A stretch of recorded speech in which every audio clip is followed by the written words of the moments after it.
بسم الله الرحمن الرحيم. الحمد لله رب العالمين، والصلاة والسلام على أشرف الأنبياء والمرسلين نبينا محمد وعلى آله وصحبه أجمعين، وبعد. كبجمتوتا جالتمتوتا بلينك يدولان درسي، السلام عليكم ورحمة الله وبركاته.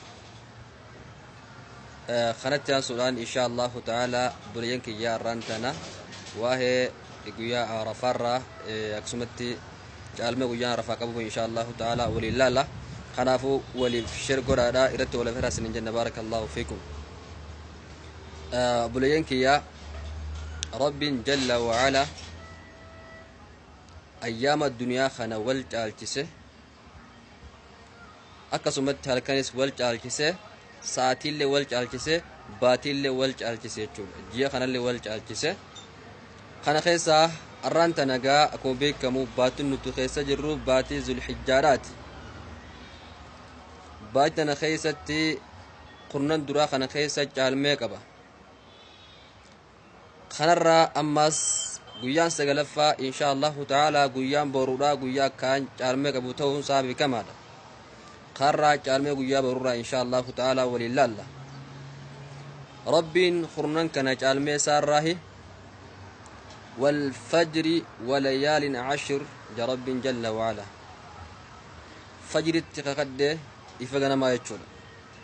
أكسمتي خرنان ذو الحجارة تقاقده جرب جل وعلا ربي نكون بك موان تجالتو وان هدان خكتشون ده يتشول خناف قيان خرنان كون قيا جالميك أبو قيا خانا خيستي قيا سقل فاجرة guyyaa ayyaama aduun rabbaaturraa guyyaan caalaan guyyaa sagalaffaasan nabiin rabbii alayhi salaatu wassalaam qarratti maal jedhan man saama yawmu carafa namni guyyaa arafaadhaa soomane guyyaa arafaa tokkichaa jechuudha guyyaa sagalaffaasan namni soomane yukaffiru sanatal maadii walbaaqiya dili amal tokko tan dabarteetii fi tan waggaa dhuftullee rabbiin subhaanahu wa ta'ala sabaa inni soomanuutiin isarraa sattaraa jaan jechuudha yoom inshaa allahu ta'ala guyyaa boruu jechuudha kanaaf guyyaa sagalaffaa san nama soomane rabbiin subhaanahu wa ta'ala dili isaa tan waggaa dabarteetii fi tan fuula duraa isaaf araarama تنفل درا يقانف جو رب جل وعلا أكاتا تبدي سلاماسيات دلقو داف الراء أكن دلين الراس ديس رب جل وعلا خنان سيف أرارم يجول خناف نبي كنياس عليه الصلاة والسلام قرنان كان را يقانف فيما مالجلا دلقان تكلين أيام أدو ربا ترى تن جالتم تهنجرتو جان guyyaa qurnan kanarra jechuudha dalagaan takkalleen yoggaadana sahaboonni wal jihaadu yaanin jihaanni rabbii keessatti loluunoo guyyaa qurnan kanarra hin caaltu jaanin hin caaltu jeen jaanilleen kammalee jeen illaa man kharaja binafsihi wa maalihi falam yarji' bishayn nama lubbuu isaatiin bihee akkasumatti qabeenya isaatiin kan bihe kan lubbuu isaatii fi qabeenyi isaatis karaa rabbii keessatti wareegamanii dhuman yoonif taate malee nam tokkolleen guyyaa qurnan kana dalagaa guyyaan qurnan kana dalagan keessatti kan qixxaahu hin taane jaan jechuudha kanaaf edoonuu dalagaa waan caalmee qabu rabbiin subhaanahu wa ta'ala guyyaa keetti nuuf fanne guyyaa kam guyyaa qurnan kana keessatti guyyaa arafaa ammaas keessa jira jechuudha kanaaf guyyaa rabbiin subhaanahu wa ta'ala samii addunyaatti gadi bu'e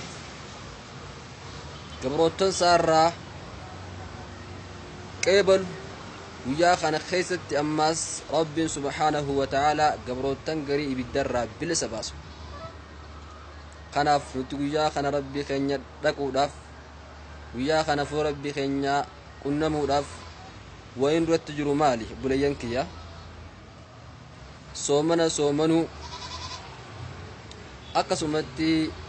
qur'aanas qara'uu zikrii godhuu sadaqachuu waan khayrii ja'ama hundarratti guyyaa